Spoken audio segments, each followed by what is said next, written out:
The odds of finding Dan Walker's killer fell to somewhere below non-existent and never. And that was back when we were all still wearing bell-bottom jeans and listening to 8-track tapes. Dan was shot to death by a person or persons unknown for reasons unknown way back in the fall of 1974. At the time of his death, he was 21 and off finding himself in the California desert. His little brother Doug has carried that gaping loss with him ever since. And though no one has ever been arrested or charged in Dan's death, Doug now believes, after all these years, he knows who the killer is and exactly where to find him. Here now, Murder in the Mojave, reported by Larry Potash of NewsNation affiliate WGN in Chicago. Diamond Lake, 40 miles northwest of Chicago. The Walkers are a middle-class family of 5. The oldest, Dan, loves reading and dreaming of adventure. He was probably the late 60s, early 70s version of a James Dean. Younger brother Doug says one of his last memories of Dan is Dan reading to him. Dan plans to build a boat and sail around the world. But his dream is cut short when Dan is murdered on a desert highway in 1974.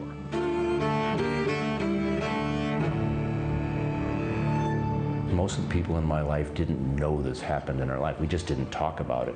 Rumors persist for decades, and after years of silence, Doug finally decides to pursue the truth.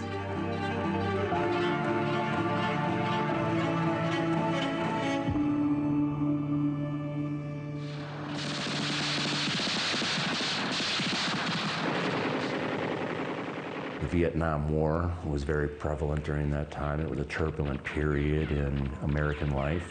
Anti-war demonstrators protest U.S. involvement in the Vietnam War. The whole personality of the country is changing during that time. Much to his parents' dismay, Dan Walker drops out of college in 1972 and eventually leaves Illinois for California in the summer of 1974. That fall, he packs his van for a drive. Traveling a desert highway, he picks up an 18-year-old hitchhiker. They grab a bite to eat, and as it gets late, Dan pulls his Volkswagen van over to sleep.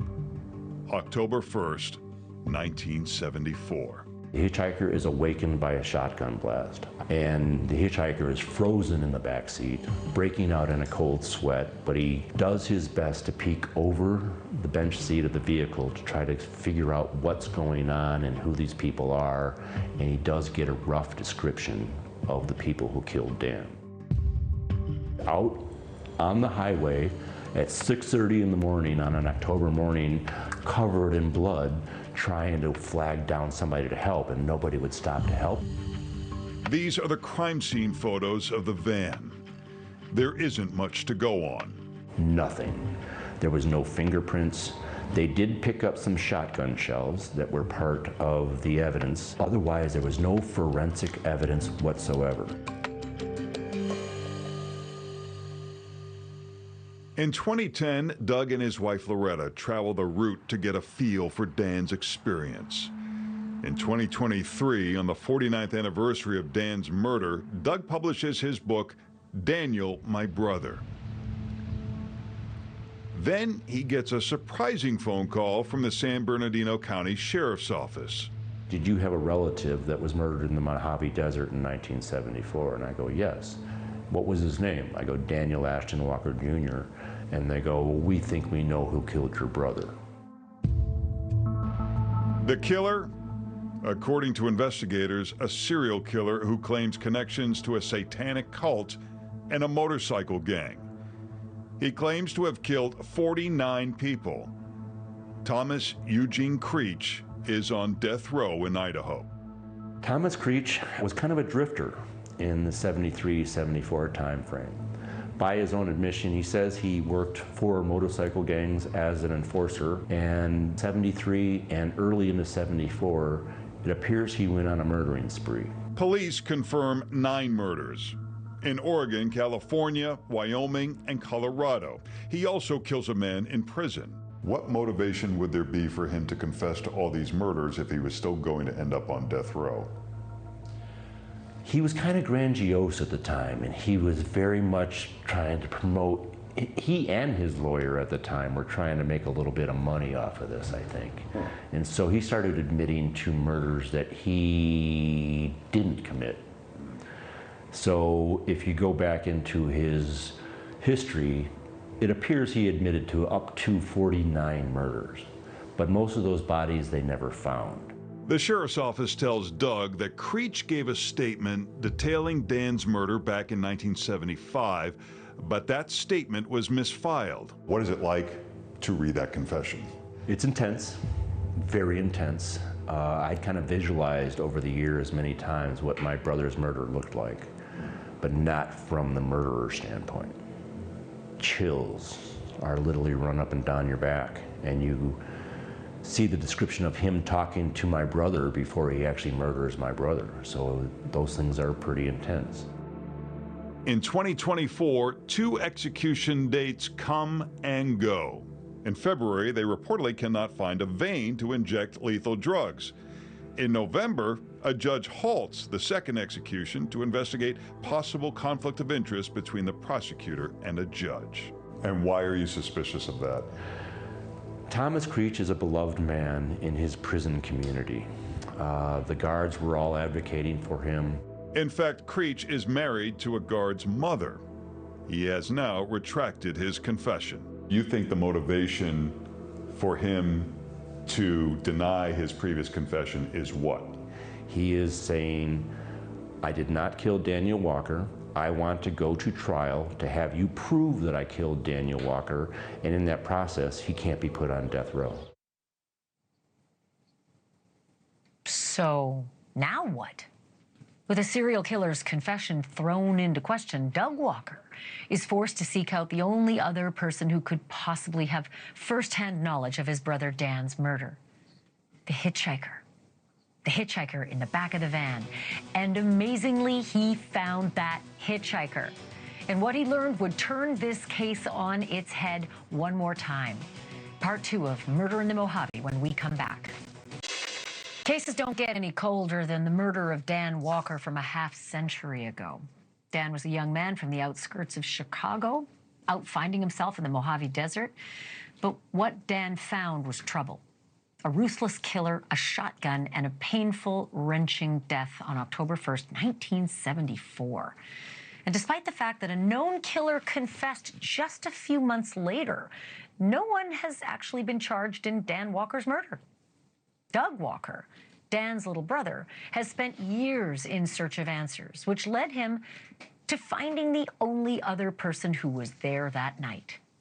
Here's part 2 of Murder in the Mojave from reporter Larry Potash of WGN Chicago. Growing up on Diamond Lake, people asked questions. Was the motive drugs, robbery, jealousy? And they said, well, who's the hitchhiker? And they started asking me all these questions that I could not answer. What about the hitchhiker? The sheriff's office has his name in the file. And then they asked me, do you want to talk to him? And I said, of course. But really believing, how do you find a hitchhiker 39 years later? Okay, I figured you're never going to find this guy. Doug and Loretta do find him in 2023. Ken Robinson is 67 years old. And what was that meeting like? Intense, very intense. Ken didn't know who we were. He wanted to know who Dan was. So he was very eager to find out who this man who he believed saved his life back in 1974. Ken says he and Dan really connected. On the night of the murder, Ken suggests Dan sleep in the back of the van. And Dan declined, saying, I just want to sit up here and watch the sunrise. And Ken Robinson took the bedroll. Ken Robinson believes that if they hadn't switched places, Ken would be dead and Dan would be alive. When we met, he is very much aware that Dan saved his life and allowed him to have a family and grandkids. And he knows how easily their positions could have been switched. Ken Robinson declined our offer for an interview, but Doug did record some of their earlier conversations where Ken recounts the night of the murder, October 1st, 1974. I woke up the first shot. The second shot, I was probably freaking out. That's when the glass and everything flew over me in the back. What I was hiding behind was a bag, which the mounted was a bowling bag that had my spurs and my riding gear in it. And I was holding that up to give me some kind of protection when they started to shoot. Yeah. And to this day, I still think Dan knows him. You Really? do? Just something tells me that he knew him. It's just when Dan said, "Man, don't shoot me." It was like he was talking to somebody he knew. It's just the way he said, "Hey, man, please don't shoot." Doug does not think Dan knew his killers. There are still unanswered questions. Doug says some of the evidence, like shotgun shells, was destroyed by the San Bernardino County Sheriff's Department. How does that make you feel? Angry. Why? I had asked for Dan's file, his case file, his murder file for decades, and they wouldn't give it to me because they were afraid I could corrupt the investigation.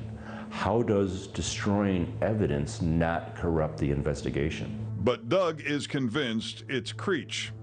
It gets back to something Creech himself references in his statement. If there's one thing that convinces me that Thomas Creech is Dan's murderer, in his confession, he goes, "I shot the guy, and then I reached in through the sliding window and pushed over his body so I could get into his pockets." And up until that point, I didn't even know a 1957 VW van had a sliding glass window. What do you want to see happen?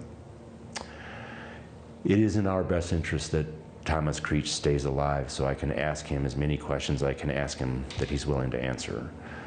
We have pretty serious evidence that this man was culpable for my brother's murder, but to this day, to this moment, he's denying that he killed my brother Dan. Doug would like to interview Thomas Creech himself. Do you want to say what you want to ask him? Tom, you're never gonna be convicted for this murder. The people that killed my brother, in order to go on with life, I had to forgive them a long time ago. And I'd hope, if that person was still alive, that I could forgive them to their face.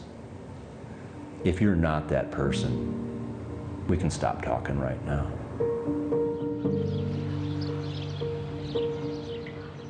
Dan just wanted to help a stranger and watch the sunrise, and maybe someday sail around the world. And for us, Dan's death changed our lives. My father, I don't think, ever recovered from Dan's death. What do you think would have become of Dan? You know, I hate to speculate, but a good-hearted person had good ideas in his life. I think he would have done something for other people. I really believe that, because my sister Debbie was going to the same college. She goes, "I was trying to get to student teaching class, and Dan was trying to save the world." The truth is, Dan was a completely normal kid, teenager and young adult. He was above average as a risk taker, trading caution for experiences. Dan's extensive travel may have separated him from the crowd, but he was a regular guy.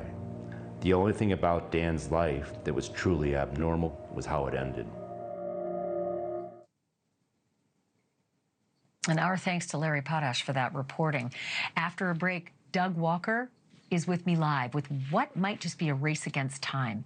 The prime suspect in his brother's murder may soon be facing a firing squad. Stay with us. Did a serial killer on Idaho's death row murder Dan Walker in the Mojave Desert back in 1974? In 1975, he certainly claimed that he did. But years later, he recanted, and he instead told the authorities, "Prove it." And so how then did a California sheriff's office manage to misplace the killer's written confession and destroy critical evidence that could have confirmed it? Those are just a couple of the questions that keep Doug Walker up at night. He's Dan's brother, and he's been on the case and on the road trying to solve this for years. But when it comes to getting answers from the serial killer himself, who's the one and only suspect in the case, time may be running out.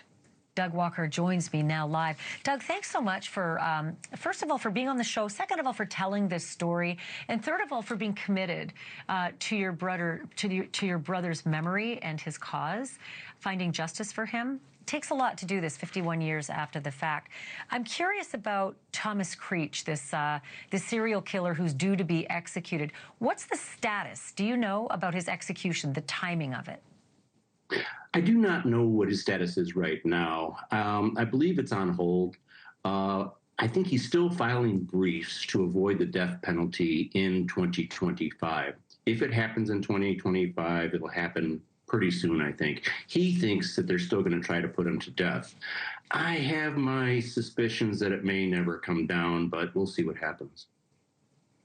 Well, I know Idaho is keen to do it. You know, the Brian Koberger case pushed them to build the firing squad chamber, and so they're getting closer and closer to making that a reality. Have you had a chance to interview him again? I know you've had these conversations before through lawyers, but have you had a chance to talk to him, and have you got an appeal to speak with him now? I haven't had a second chance to speak with him.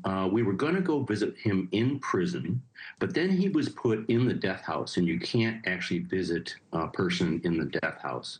So we had a conversation with him from his lawyer's office in Boise, and it didn't go as well as I would hope. He, at the very end, I personally connected with him. I had a lawyer friend of mine, actually conduct the interview. And at the very end, I spoke up and I said, "Thank you for your time." And he goes, "Mr. Walker, I had nothing to do with your brother's murder." I hesitate going to see him again because I'm just going to get the same answer. And the reason I'm going to get the same answer is I'm sure he's getting legal advice saying, keep denying, because he wants to go to trial for my brother's murder, because if he's on trial for my brother's murder, he cannot be executed. I mean, the dilatory tactic, as they call it in the law, is like exquisite if you think about it, you know, that he's trying to buy time with your emotions, you know, on the line. But that's what serial killers do. They don't seem to care about the rest of us, that's for sure. He's also been so incredibly dishonest, and he's lied about so many other murders. Does that not also push you towards the possible theory that he is lying about your brother's murder? He's not a part of it. What you're asking me, do I think he might be lying in his confession that he was part of it? Yeah. Or that he's lying that he didn't do it? Lots of opportunities for him to lie, though. But yeah, but the confession, that maybe since he's lied about so many other things before, that maybe that was a lie. No, I don't believe it is. There's too many details in that statement. I hesitate to call it a confession because it's more of an overview of what police said he said. And there are details in there, Ashleigh, that only a person that was there would know. And as we all knew, the internet didn't exist in 1974, and he was a kind of a hitchhiking around the country and stealing cars during that time. How would he know of this murder in the desert if he didn't have something to do with it? He kept on bringing it up in jail. He brought it up as early as December of 1974 with police, and they just didn't follow up as well as they should have. And specifically, I was fascinated to hear about the sliding window in the old VW van. Nowadays, that would be an easy thing, like you said. With the internet, we'd all know about it. But back then, there were newspapers if you bothered to pick them up, and they had to be local most of the time. So that is a fascinating detail that he knew, that there was this sliding window in the van. So I'm with you on that one. That really piqued my interest. What about the hitchhiker? I'm still kind of stuck on the hitchhiker. Why was he not a suspect, or at least cleared as one? He was cleared pretty quickly because his actions that morning, Ashleigh, were nothing less than heroic. Him peeking out to try to get a description, breaking out in a cold sweat, and trying to get a description. And once he believed he was no longer in danger, he couldn't get out of the back of the van. He had to climb over my brother's body to get out of the van, which got him covered in blood. He runs out to the road. He's jumping up and down as semis are whizzing by. He's waving his hands, and I believe people must have thought there was a crazy man that escaped from an asylum who was covered in blood. Finally, and it doesn't surprise me, a Marine stopped. What does surprise me is that he had his wife and children in the car with him. And that Marine caused other people to stop, and then Ken went with a couple in the back of their van with Dan's body for an hour to the Needles Hospital, and then spent the whole day with the police, and they cleared him. He is not a suspect, and I never thought he was a suspect. I did believe that the police did their due diligence in regard to Ken Robinson. And then when I met him in 2010 and heard his story, I was more than convinced that he had nothing to do with my brother's murder. Well, it is a fascinating case. I hope there's resolution for you, Doug, but also for your brother, Daniel. And I love the title of your book, Daniel, My Brother. He was older than you. People will know that song. It's from a different era, but the book is called, like I said, Daniel, My Brother, Mystery in the Mojave. It's available now. Thank you so much. I really appreciate this, Doug. Thank you, Ashley. Thank you for having me, and thank you for having interest in my brother's continuing story. Well, we hope to hear from you again. Please keep us posted, and we will follow any developments, that's for sure. Thank you for watching. Subscribe below and download our NewsNation app right now on your phone, and you will get fact-based, unbiased news for all Americans.